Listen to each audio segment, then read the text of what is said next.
அனைவருக்கும் வணக்கம். வாழ்க வளமுடன். நான் உங்கள் பாலசுப்ரமணி. நம்ம இன்னைக்கு பார்க்குற தலைப்பு என்ன அப்படின்னு பார்த்தோம்னா, சனிக்கிழமை வரும் நாளில் கடன் வாங்கலாமா அப்படிங்கிறத பற்றி பார்ப்போம். நீங்கள் சனிக்கிழமை வரும் நாளில் கடன்களை வாங்க வேண்டாம்.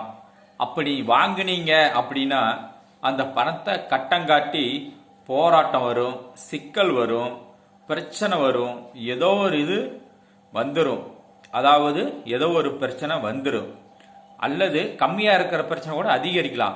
பணம் வாங்கினோன்னா பிரச்சனைகள் இன்னும் அதிகமாகும், இன்னும் செலவுகள் அதிகமாகும்.